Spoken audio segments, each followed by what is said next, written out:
हाँ सब बड़ बुजुर्ग के प्रणाम अभिनंदन वंदन गोड़ लगी। आप सब विद्वान हैं, आपको ज्ञान देने की आवश्यकता नहीं। अब मैं बहुत सजग हूँ और मैं ये बात को महसूस कर रहा हूँ कि मैं मामूली लोगों के बीच में नहीं बोल रहा हूँ। मैं ये मिथिला की धरती पर ब्राह्मणों की सभा में, विद्वानों की सभा में, ऐसे ऐसे संतों ऋषियों की सभा में बोल रहा हूँ, इसलिए बहुत जिम्मेदारी के साथ बोल रहा हूँ। देखो, जीव में जब सत्व का उत्कर्ष होता है वही ब्राह्मण होता है। किसी को इस बात का घमंड होना नहीं चाहिए कि आज हम ब्राह्मण हैं तो अगले जन्म में भी ब्राह्मण होंगे, ये गलतफहमी नहीं होनी चाहिए। अगले जन्म में हम मनुष्य भी होंगे कि नहीं, ये हमारे कर्मों पर निर्भर करता है। हम कुकर सुकर भी हो सकते हैं, और जिसको आज हम चतुर्थ वर्ण कहते हैं या शूद्र कहते हैं, वो अगले जन्म में ब्राह्मण भी हो सकता है। लेकिन हम ब्राह्मण हैं अगर हम शास्त्र को मानते हैं। यहाँ विद्वान मनीषी संत बैठे हुए, तो हमारा ब्राह्मण होना ही इस बात की गारंटी है कि पिछले जन्म में हमने तपस्या की है, तब आज ब्राह्मण वर्ण उत्पन्न हुए। वही तपस्या का बल, वही साधना का बल, वही तेज आज हमें ब्राह्मण कुल में, विप्र कुल में उत्पन्न हमको किया। और अगर हमारी साधना क्षीण होगी, हम सजग नहीं होंगे, ये वर्ण भी बदलता है, बात ध्यान रखना। ब्राह्मण नहीं रहेगा तो सनातन कैसे रहेगा महाराज? सनातन का ध्वजावाहक कौन है? ब्राह्मण आज निशाने पर है। क्यों?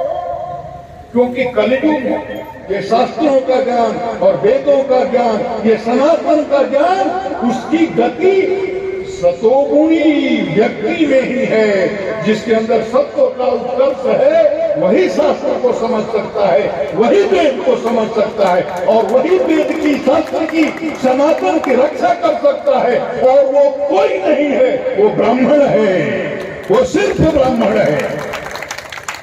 इसलिए ब्राह्मणों की जिम्मेदारी महाराज जी ने सही कहा, ये सबसे बड़ी जिम्मेदारी है। तुलसीदास की चौपाई का किसने क्या अर्थ किया? तुलसी बाबा ने कहा, मूर्ख हृदय नचे जो गुरु मिलहि विरंचि समा, अब फूल ही फल ही न बे जदप सुधा बरसहि जलदा।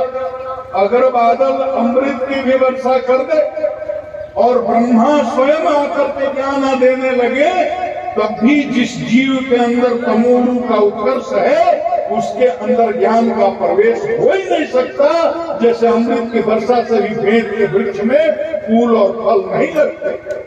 सर्वे भवन्तु सुखिनः, सर्वे सन्तु निरामया, सर्वे भद्राणि पश्यन्तु मा कश्चित् दुर्भाग् भवेत्। ये नहीं कहा कि हिंदव भवन्तु सुखिनः और मुस्लिम जना भवन्तु दुखिनः। ये भी नहीं कहा कि भारतीय भवन्तु सुखिनः और पाकिस्तानी जना भवन्तु दुखिनः। नहीं कहा। चेतना के उस स्तर पर ब्राह्मण वहां बैठा है जहां कोई जात का भेद नहीं, जहां कोई मजहब का भेद नहीं। चेतना की उस ऊंचाई पर है कि 84 लाख जीवों के मंगल की, उनके कल्याण की कामना करता है, इसीलिए वो ब्राह्मण है। इसे आत्मचिंतन शिविर है। ये शिविर इसलिए नहीं है यहाँ हम किसी की जात की बुराई करने के लिए नहीं आए, यहाँ हम किसी को गाली देने के लिए नहीं आए, यहाँ हम किसी को अपमानित करने के लिए इकट्ठे नहीं हुए।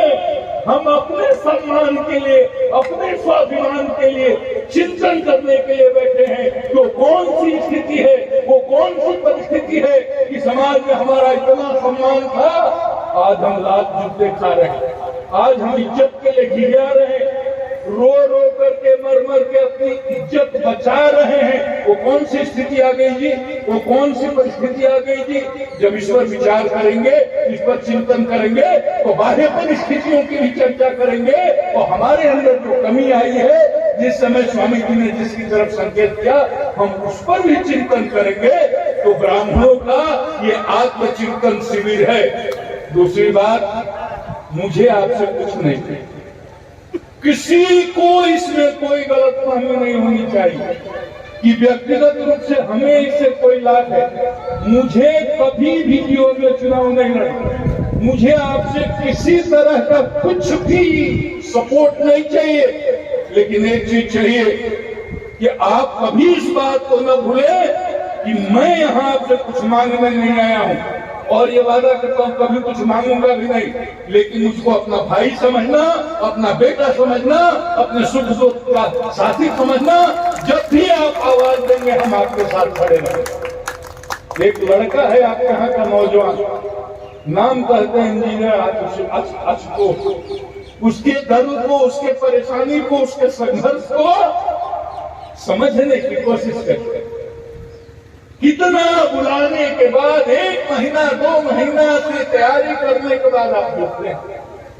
वो जुटते हैं, आधा रुकते हैं, आधा उसी में भाग जाते हैं। इतना भी धीरज नहीं कि हम अपना 365 दिन में 2 दिन 4 दिन इस काम के लिए निकाल।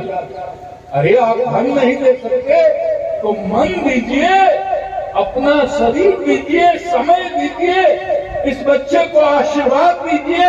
हमारे यहाँ दिक्कत क्या है, ब्राह्मण में स्वाभिमान कम, गुरु जी अभिमान ज्यादा होता है, मिथ्या अभिमान वही तो है।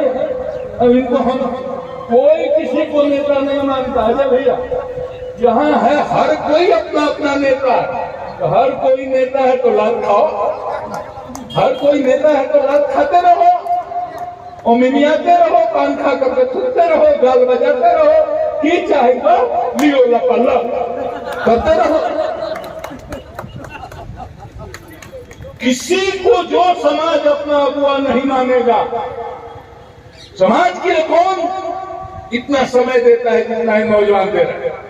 धन से कोई नहीं दे सकता, ब्राह्मण तो नहीं होते हैं, लेकिन मैंने संजीव मिश्रा को देखा अपने इस तरह का आयोजन में, इस तरह का कार्यक्रम में कभी कभी कुछ भी करने के लिए तैयार रहते हैं।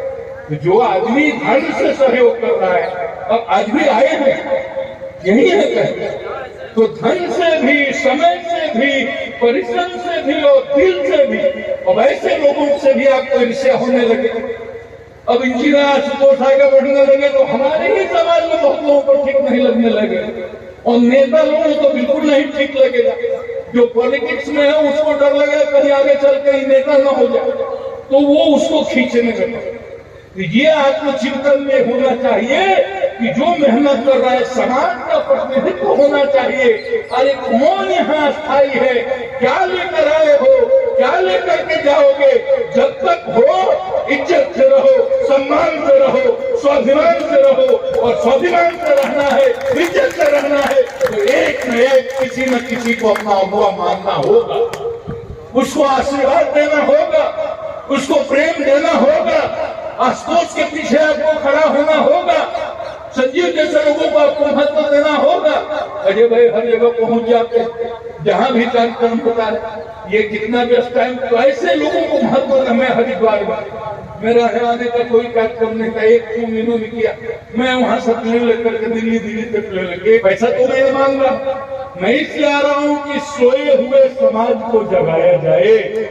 और ये मिथिला, ये ज्ञान की धरती है, ये मिथिला धरती कोई सामान्य धरती नहीं है, ये वीरों की धरती है, बल्लारियों की धरती है, त्यागियों की धरती, तपस्वियों की धरती, ऋषियों की धरती, मनुष्यों की धरती, ये मंडन मिश्रा की धरती है, ललित बाबू की धरती है, ये विदेहराज जिसको कहते हैं जनक जी की धरती है, ये हमारी मैया सीता मैया की धरती है, ये विद्वानों की धरती है।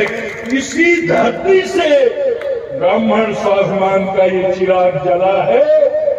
एक ही निवेदन करता हूँ, अब इस चिराग को कभी आप बुझने मत देना, इसमें घी डालते रहो, इसको आंधी तूफान से बचाते रहो।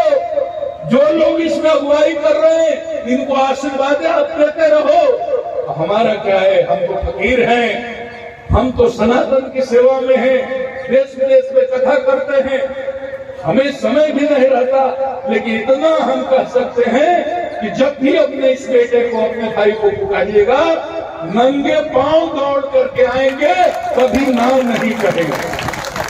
यहाँ से स्पष्ट मैसेज जाए, हम आत्मचिंतन करेंगे, आपस में एक दूसरे का पैर नहीं खींचेंगे, एक दूसरे की चुगली नहीं करेंगे, एक दूसरे से ईर्ष्या नहीं करेंगे, जो आगे बढ़ रहा है उसको सहयोग करेंगे, इस मिसाल को जो जलाया है उसको बुझने नहीं देंगे। और संजीव जी हो या भाई हो, हमारे दिलीप भाई भी कहीं आए होंगे, प्रेम जी भी आए होंगे, मैंने पता किया आते इसी बैठे। ये जो लोग आगे बढ़ रहे हैं उनको सहयोग देकर के आगे बढ़ाइए, इनको आशीर्वाद दीजिए, एक बनिए, नेक बनिए। हमारी लड़ाई किसी से नहीं, हमारा कंपटीशन किसी से नहीं, हमें अपने आप अपनी चेतना में उत्कर्ष करना है, अपने जीवन को संयमित बनाना है। हमें शास्त्रों के विधि निषेध का पालन करते हुए एक मर्यादा पूर्वक जीवन जीते हुए ऐसा ब्राह्मण बने कि कोई देखे तो कहे हाँ ये ब्राह्मण है, झूठ नहीं बोलता, ये ब्राह्मण है तो चोरी नहीं करता होगा, ये ब्राह्मण है तो डकैती नहीं करता होगा, ये ब्राह्मण है तो किसी का कत्ल नहीं कर सकता। जो पहले वाला विश्वास, पहली रियाज था, वो आज हमको जगाने की जरूरत आ गई है। आपका समय बहुत, हम अहाँ सब के जे हमरा से बड़ बुजुर्ग थे सबके फिर दोबारा गोड़ लागे छी, प्रणाम करे छी, माफी तो हम मांगबे, क्योंकि हम महात्मा नहीं, ऋषि नहीं थी, तो हमरा से किसी जे गलत बजले वहां तो माफ। बोले परशुराम भगवान की, सत्य सनातन धर्म की, जानकी मैया की, मिथिला की धरती की।